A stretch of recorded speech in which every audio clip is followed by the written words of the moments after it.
Bonjour et bienvenue à l'émission Corps Complice pour une 10e émission aujourd'hui, l'avant-dernière de la saison. Alors, vous êtes sur les ondes de CKIA 88,3 FM. C'est Judith Petitpas au micro, encore une fois, et je suis aujourd'hui en studio avec deux personnes. Jean-Bernard Drapeau, qui est de retour derrière la console et au choix musical, et aujourd'hui notre invité qui est Daniel Bolduc. Alors, Daniel, bonjour. Bonjour. Alors aujourd'hui, notre thème de l'émission, c'est le handicap visuel. Alors selon le regroupement des aveugles et amblyopes du Québec, d'abord, il faut dire que l'amblyopie, c'est un affaiblissement de la vue sans lésion organique apparente. Donc alors, selon ce regroupement-là, on croit à tort que la cécité implique une perte totale de la vision. Or, beaucoup de personnes aveugles conservent une certaine fonction visuelle. La vision comprend deux éléments principaux. D'abord, l'acuité visuelle qui permet à l'œil de voir avec précision les menus détails des objets et des personnes placées devant lui.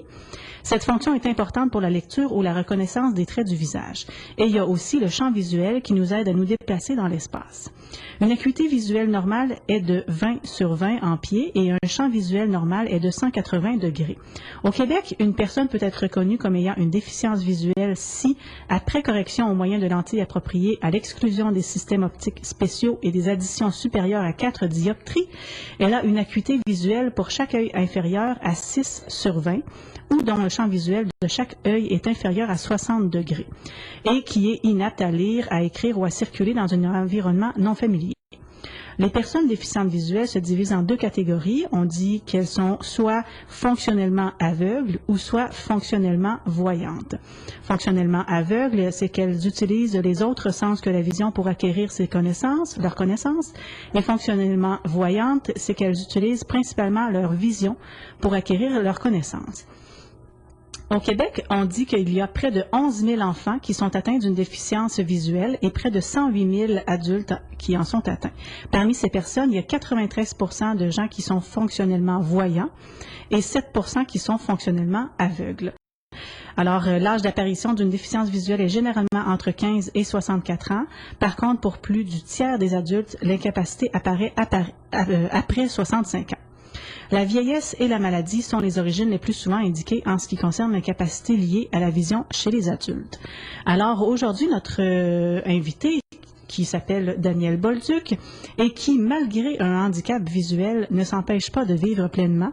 C'est une femme qui est remplie de détermination et qui est très fonceuse. Alors, au retour de la pause musicale, on va s'entretenir avec elle qui va nous démystifier un peu ce que c'est que de vivre avec un handicap visuel. Donc, pour commencer, on y va en chanson avec les Négresses vertes et de la chanson qui s'appelle « Voilà l'été ».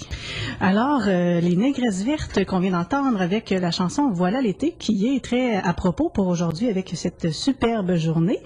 Donc, je disais avant la pause que nous recevons aujourd'hui Daniel Bolduc qui est pleine de vie malgré un handicap visuel. Alors, Daniel, avant de commencer avec ton histoire personnelle, j'aimerais ça que tu démystifies un petit peu par rapport à la terminologie. On entend des mots comme aveugle, non-voyant, handicap visuel, déficience visuelle, amblyopie. Comment on se retrouve dans tous ces mots-là? Quels mots on utilise pour décrire les personnes comme... C'est sûr que... Excusez-moi. C'est sûr que des fois, c'est pas toujours évident parce qu'il y a plusieurs termes qui sont utilisés comme déficience visuelle, handicapé visuel. Je sais que l'amblyopie, c'est des gens qui ont une petite, un peu de vision, quelqu'un qui a une petite perception visuelle, disons-le. Comme moi, moi dans mon cas, je vois les couleurs, la lumière. Ce que je vais voir, ce que quelqu'un va voir à 100 ou à 200 pieds, je vais le voir à 15-20 pieds. Les gens autour de moi rigolent en disant, ah, vois ce qu'elle veut. Oh, mon Dieu! Donc, il y en a qui vont rire en entendant ça, là. Mais, en tout cas, sauf que, c'est ça. Alors, comme on disait tantôt, ce qui est important de savoir aussi, c'est qu'il y a les gens voient à différents degrés, à cause de diverses maladies. Moi, c'était du cataracte congénitale, puis j'ai fait un glaucome étant jeune. Ma mère avait la rubéole quand elle était enceinte, et puis ça aboutit au handicap visuel que j'ai. Donc, de la naissance, finalement? Oui. Ah, OK. Effectivement. Alors, c'est ça, comme je disais tantôt, c'est que, bon, il y a les fonctionnellement aveugles et les fonctionnellement voyants. Je pense que tu as bien défini Oui. la chose, parce que, comme on dit, la plupart ont une perception visuelle. Il y en a, c'est plus ou moins, bon, quand on parle de demi-voyants, eux autres, ils voient plus, sont capables de lire et écrire avec des aides. Puis il y a nous qui voyons un petit peu, on est obligé d'utiliser le braille, tout ça. Puis les gens qui sont complètement aveugles, dans le noir total, eux autres, ils n'ont aucune perception visuelle.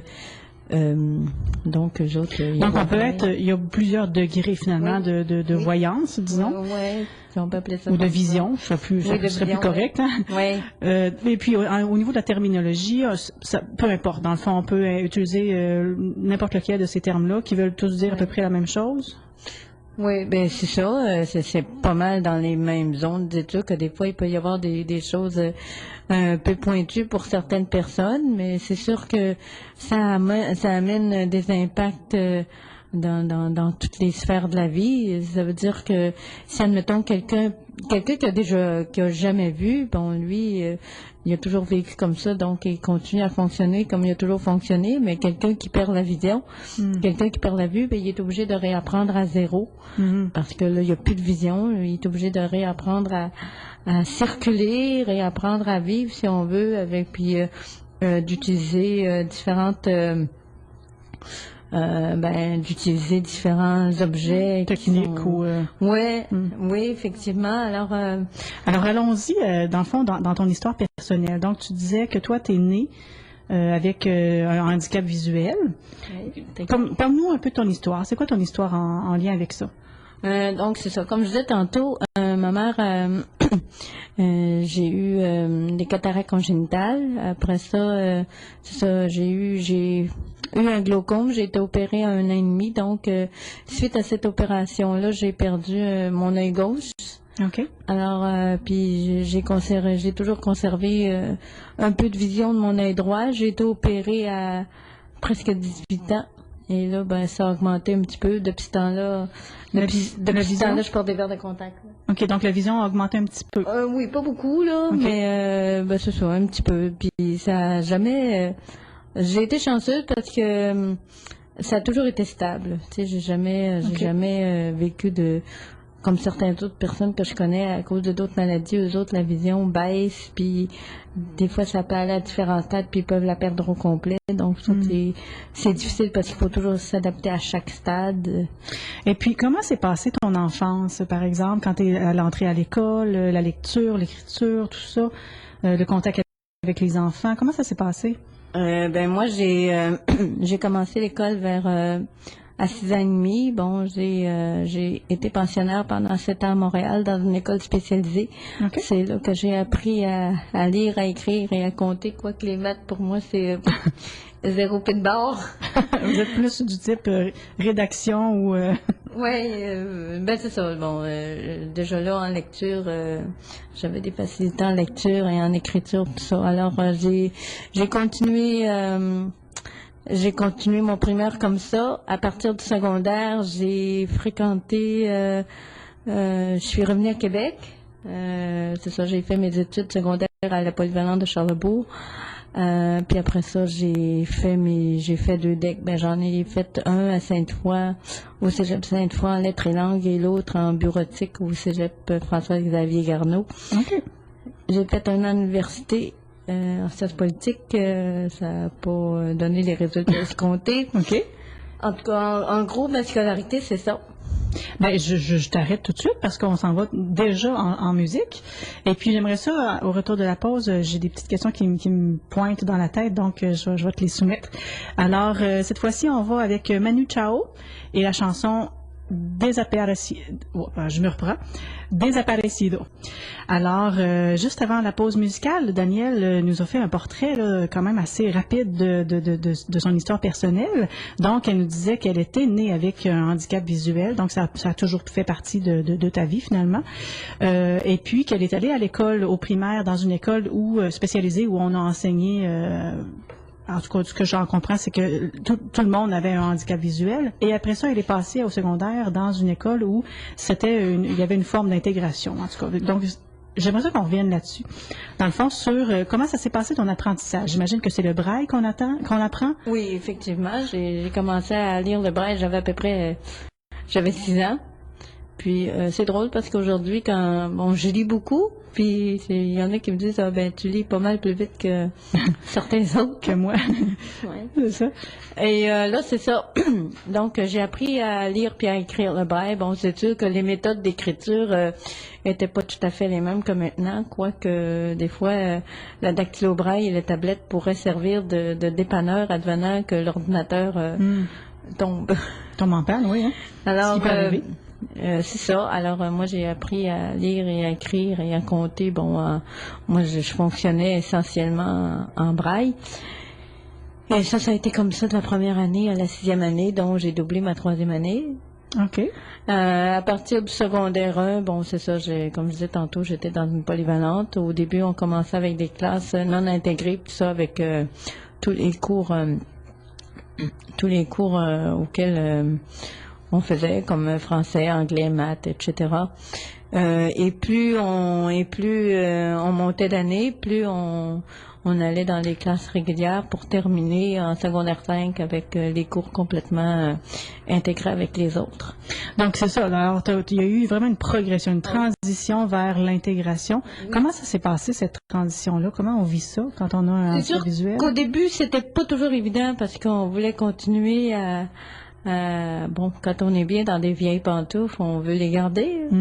Mais il y a des fois qu'il faut changer Puis d'un côté, parce que j'ai toujours eu un côté d'intégration, parce que même si l'hiver, j'étais avec des gens qui avaient le même handicap que moi, l'été, je fréquentais le terrain de jeu.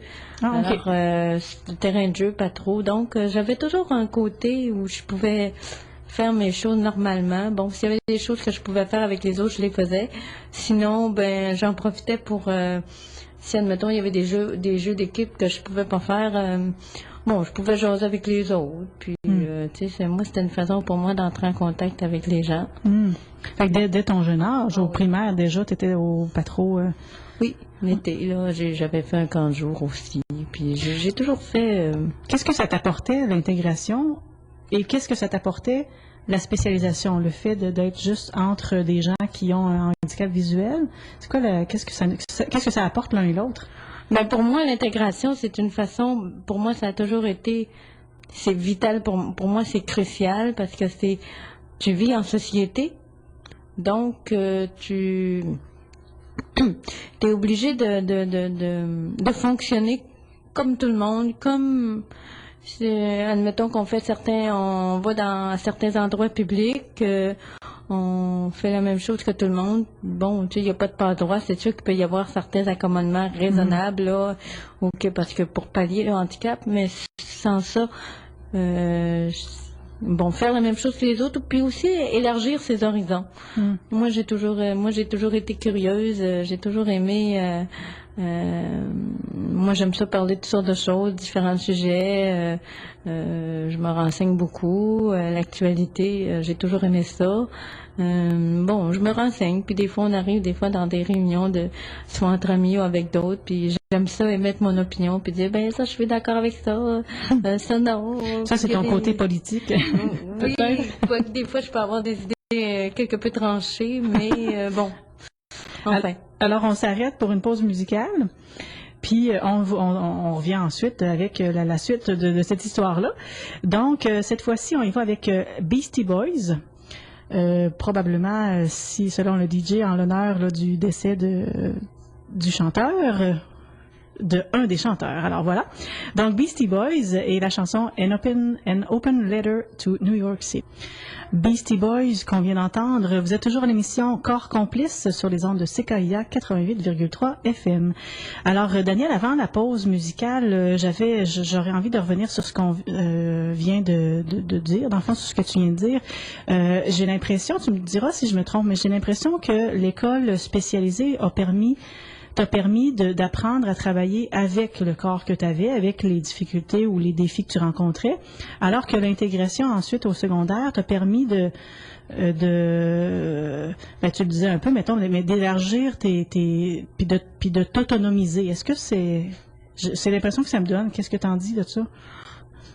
Oui, dans une certaine mesure, quoique c'est sûr que des fois, c'est pas toujours évident l'intégration dans le sens où, comme je disais tantôt, il y a des gens où tu vas arriver où ça va être vraiment ouvert, ça va être vraiment...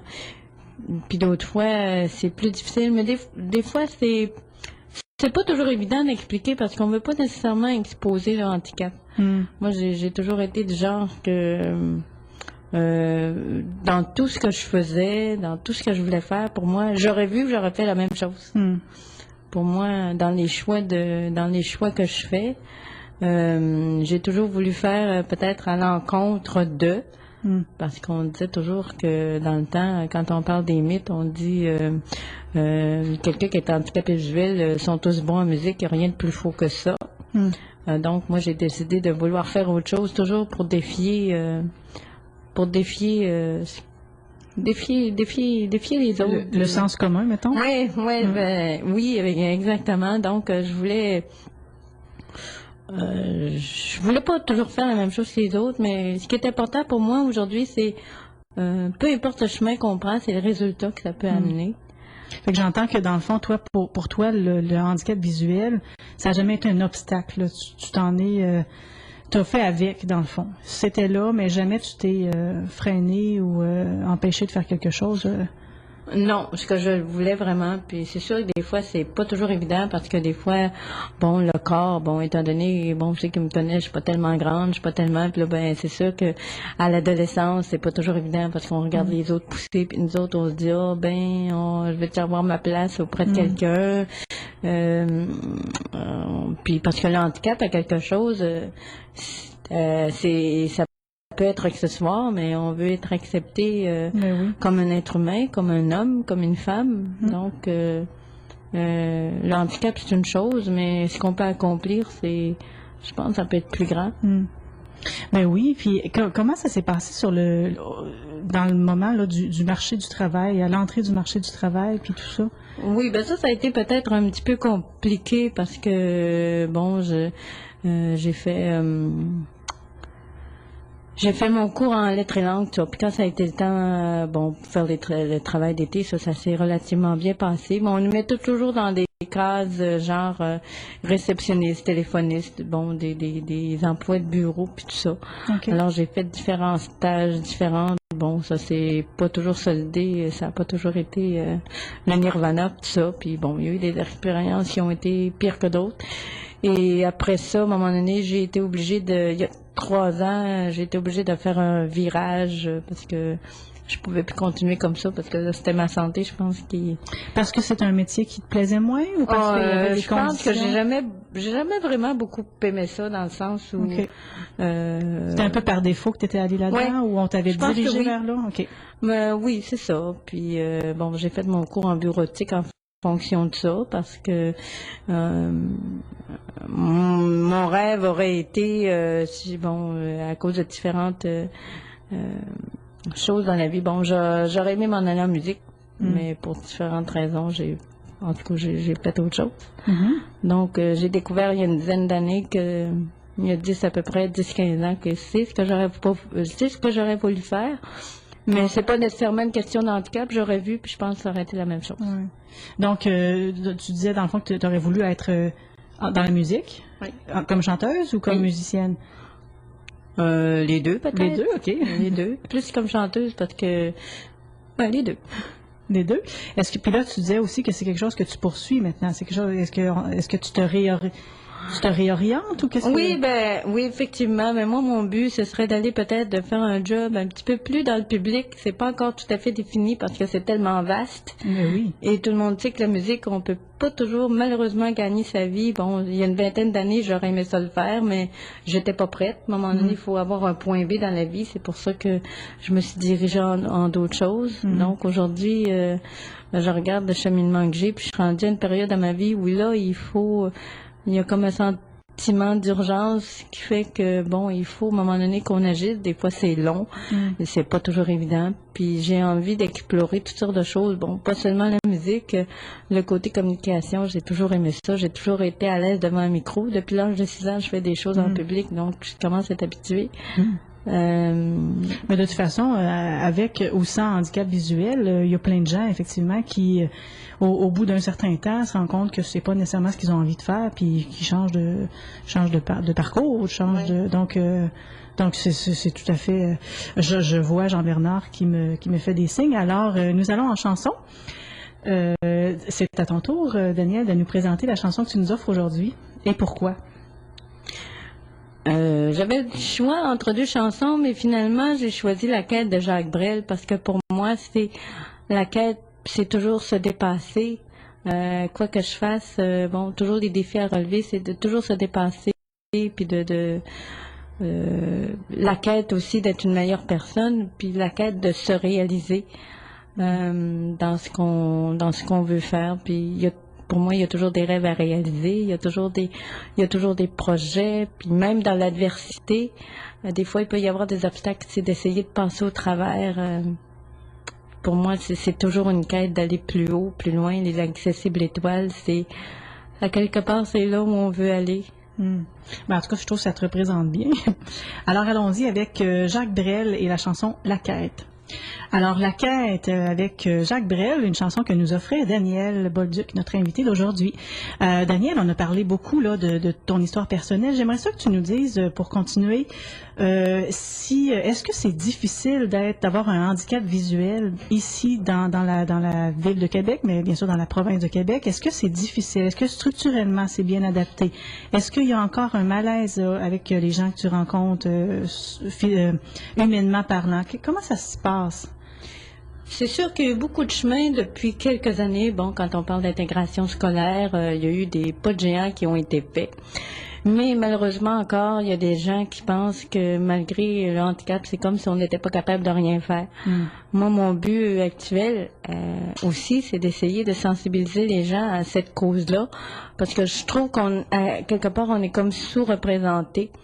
Des fois, on rencontre des gens, puis ils savent pas toujours comment nous aborder, parce que, comme je disais tantôt, on dirait que des fois, ils sont mal à l'aise, ou je sais pas.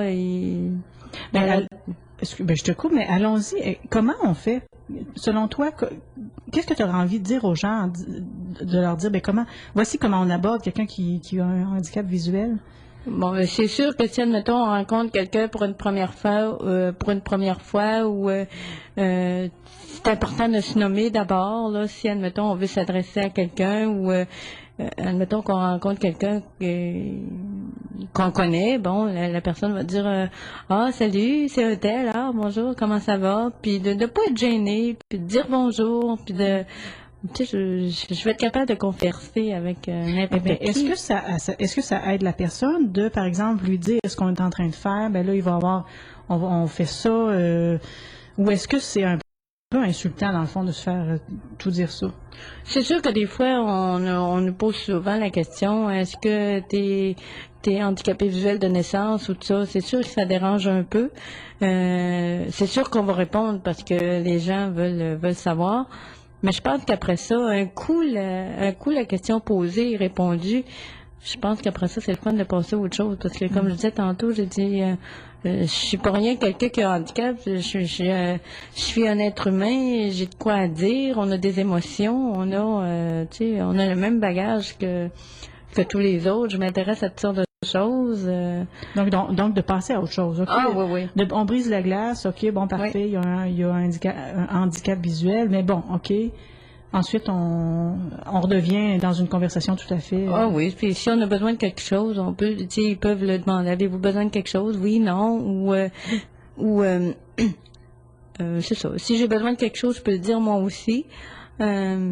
Mais c'est ça, d'agir de façon normale, là. Puis c'est sûr, des fois, il y a des gens que, admettons, on va passer dans la rue, puis il y a des gens qui se tassent pas, puis des fois, la canne, on veut pas toujours la montrer, mais des fois, on n'a pas le choix. Puis il y a des gens, on dirait ça les saisit, ils savent pas trop, ils savent pas c'est quoi, là, on nous regarde les yeux comme des 30 sous, ben là, OK, là, je suis pas E.T., là. C'est rien que moi. Ben non. Est-ce que c'est un choix personnel de porter la canne ou bien comment ça se Des passe, fois, on ça? n'a pas le choix parce qu'au début, bon, j'adore les animaux, j'adore les chiens, mais côté allergique oblige. Oh, ben oui. Mais j'ai pas le choix de la prendre. C'est sûr qu'il y a des moments où je la prends moins. Il y a des moments, des fois, comme je dis toujours, j'aime pas toujours montrer le handicap visuel, mais des fois, on n'a pas le choix parce que justement, s'il y a des gens qui veulent nous aider, des fois, il y a un petit côté orgueilleux. Ben oui. Le petit côté... Mais personne n'aime Oui. montrer ses vulnérabilités. Hein. En général, on essaye de... Oui, c'est ça, parce que des fois, il y en a qui vont me regarder parce que, bon, j'ai les yeux qui bougent des fois, puis des fois, il y en a que ça va déconcentrer sur ce que j'ai à dire ou sur ce que j'ai à formuler dans certaines circonstances. Des fois, ça peut... fait qu'au lieu de me regarder, ben, on va écouter ce qu'on a à dire. Comment tu réagis à ça quand ça arrive? Quand tu sens qu'il y a une espèce de malaise, puis là... C'est dur, hein, de... C'est pas évident, parce qu'il faut l'expliquer. Moi, j'ai tendance à dire, je pense qu'il faut réagir comme tout le monde, tu sais, réagir, OK, c'est pas toujours évident, parce que les gens, ils veulent pas nous blesser, Mais non. ils veulent pas, ils font pas ça pour mal faire, c'est qu'il y a beaucoup d'ignorance, je pense, puis 90% des gens que je fréquente voient. Donc, la sensibilisation, j'en fais tout le temps. Donc, c'est quotidien. Puis c'est sûr que ce serait le fun de le faire de façon peut-être un petit peu plus formelle. Puis c'est en faisant des apparitions comme ça, faisant des choses en public, soit chanter ou soit participer à toutes sortes de choses, ben je pense que ça peut démystifier puis de dire il y en a des gens qui sont connus, qui ont des handicaps, puis ils le montrent pas toujours, puis ils ont su avoir le respect des gens. C'est sûr qu'il faut l'expliquer, on n'a pas le choix, mais un coup, l'explication donnée, on passe au vif du sujet, ce à quoi on a été invité à parler. C'est ça, on passe à autre chose finalement. C'est ça. Alors, on s'arrête encore une fois pour une chanson qui s'appelle Les mots. MOTS et du groupe La rue qui est à nous. La rue qui est à nous qu'on vient d'entendre avec la chanson Les mots. Alors, on s'enligne graduellement, tranquillement vers la fin de notre émission. Ça va toujours très vite. Donc, Daniel, j'aimerais ça que tu nous dises un peu, est-ce qu'il y a d'autres choses que tu voudrais dire par rapport à la sensibilisation, là? Qu'est-ce qu'on fait si, par exemple, on voit une personne non-voyante là, traverser la rue? Est-ce qu'il y a des choses qu'il faut ou ne pas faire ou ne pas faire? Je pense que ce qui est important, c'est que quand on veut aborder quelqu'un qui a une personne handicapée visuelle, c'est surtout pas de lui crier dans les oreilles, comme il y en a qui vont faire. Il y a un mythe qui dit que les personnes qui ont un handicap visuel n'ont pas d'ouïe, mais ça n'a aucun rapport. C'est pas toujours le cas. C'est sûr qu'il y en a qui vont souffrir de surdicécité de façon légère, comme moi, mais on n'est pas obligé de se faire crier dessus. D'y aller de façon respectueuse. Bon, est-ce que vous avez besoin d'aide de façon polie? Bon, oui, non. Si c'est correct, je suis capable de le dire. Si je suis capable, si je suis pas capable, je peux dire s'il vous plaît. Puis de pas, c'est ça, d'être naturel, de pas, parce que des fois, il y en a qui vont parler de nous autres, puis on pense qu'on n'entend pas, puis surtout pas dire pauvre petit, pauvre petite, pas capable de rien faire, ça, je suis pas capable. Non, ça, c'est enlevé du vocabulaire. Pas de pitié, finalement. Non, de la compassion, mais pas de pitié. Oui, c'est ça, on peut compatir à une cause, on peut sympathiser, mais la pitié, ça, c'est hors de question. Puis ici, les gens vont être assez... les gens, je pense, sont assez intelligents pour faire la part des choses, finalement. Ils ont assez de tact ou de diplomatie, mais donc ce que j'entends dans ce que tu dis, c'est de ne pas se gêner. Tu sais, si on voit quelqu'un qui est dans une situation, par exemple, traverser la rue, comme je disais, ou qui a un obstacle important devant lui, ou peu importe, de ne pas se gêner finalement, mais d'y aller avec politesse, comme on aimerait se faire parler finalement. C'est ça. Puis si admettons, on converse avec quelqu'un qui a un handicap visuel, tout ça, de dire... mettons qu'on s'absente pour un certain moment, de dire, bon, je m'absente, je reviens, puis de signifier à la personne, surtout quelqu'un qui ne voit pas, de dire, je m'absente, il faut pas que je reviens ou tout ça, parce qu'il y a des gens, des fois, on va arriver pour dire quelque chose, on va s'apercevoir que la personne est partie seule. C'est ça, d'essayer de verbaliser, finalement. On est un petit peu gênés. Donc, mais je pense que c'est d'y aller le plus naturellement du monde, puis je pense qu'on est capable de faire des choses, puis on peut avoir... Je pense que ce qui est important, c'est l'aide, d'offrir son aide, puis c'est sûr que des fois, ça peut prendre plus de temps pour faire certaines affaires. Moi, je pense que ce qui est important, c'est pas la façon dont on puisse le faire, c'est le résultat que ça va donner à... Bien, moi, j'aurais envie d'y aller dans cette... j'aimerais ça te demander si... tu sais, par exemple, s'il y a des auditeurs qui sont en train de perdre la vue ou qui ont un handicap visuel, qu'est-ce que tu aurais envie de leur dire? Qu'est-ce qu'il y aurait à retenir? D'aller chercher l'aide dont ils ont besoin. D'aller chercher l'aide dont ils ont besoin. Il existe différentes ressources. C'est sûr qu'ils peuvent s'adresser au regroupement des personnes handicapées visuelles 0312. Ils peuvent aller chercher. Puis c'est sûr qu'il y en a des fois qui peuvent être suivis par différents intervenants. Puis il y a toujours quelque chose à faire. Je pense qu'il faut pas baisser les bras. Je pense que c'est une question de temps. C'est une question de s'habituer. Puis l'entourage est crucial. Je pense que la famille, les amis, c'est le temps de les supporter, ces gens-là. Ils ont besoin de vous autres. Alors, je pense que c'est quand ces gens-là sont autour de nous autres, on peut accomplir pas mal de miracles, je pense. Puis ce que j'entends aussi, avant qu'on aille à la pause, ce que j'entends dans ce que tu dis depuis le début de l'émission, c'est que c'est possible là, de vivre avec un handicap visuel, avec bien sûr certains ajustements, certaines adaptations, mais en même temps, on en vit, on est capable de vivre, ça se fait bien.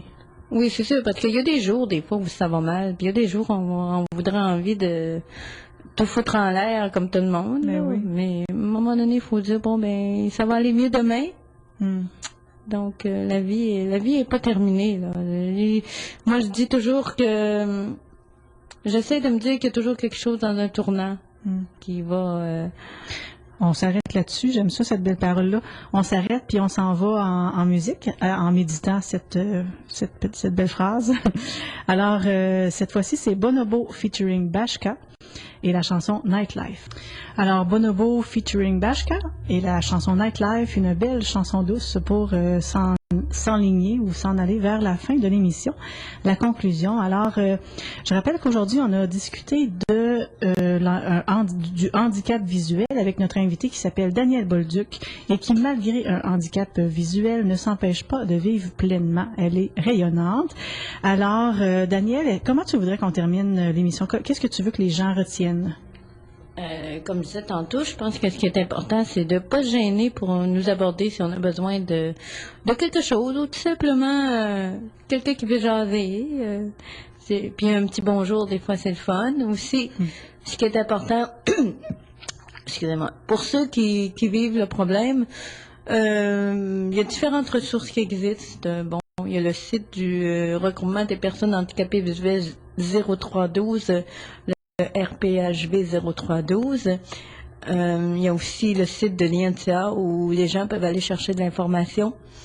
Il y a des gens qui, l'INLB, l'Institut Nazareth et Louis Braille, pour les gens qui, des fois, peuvent nous écouter de l'extérieur, puis peuvent avoir besoin de références et des conseils de toutes sortes. Alors, je pense que ce qui est important, c'est que la vie n'est pas terminée, puis je pense que il y a toujours moyen de trouver quelque chose qui va nous satisfaire. Puis je pense que le but là-dedans, c'est d'être heureux.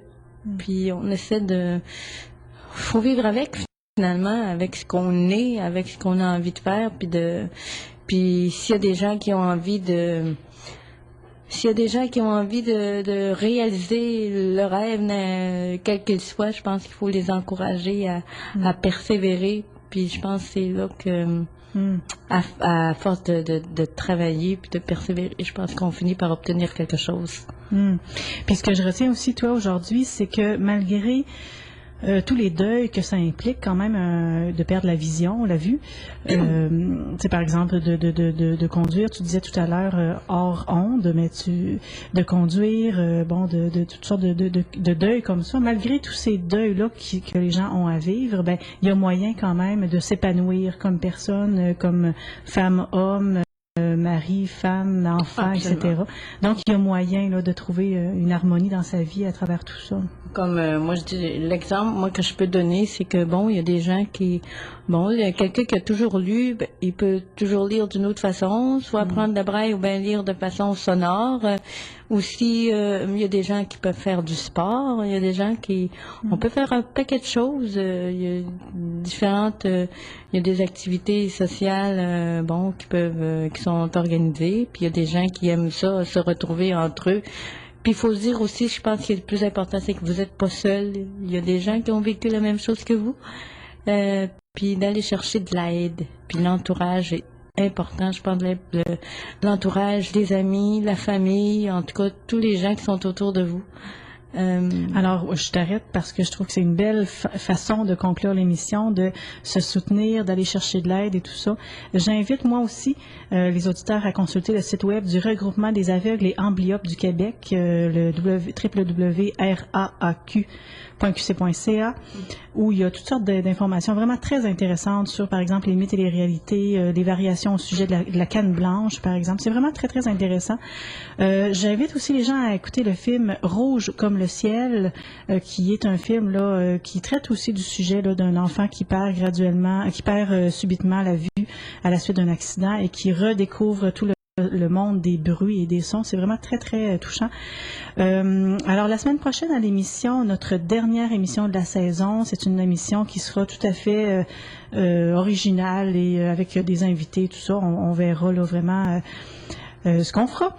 Et vous pouvez aller sur le site de CKIA sous l'émission Corps Complice si vous avez envie de nous faire part de suggestions ou de commentaires.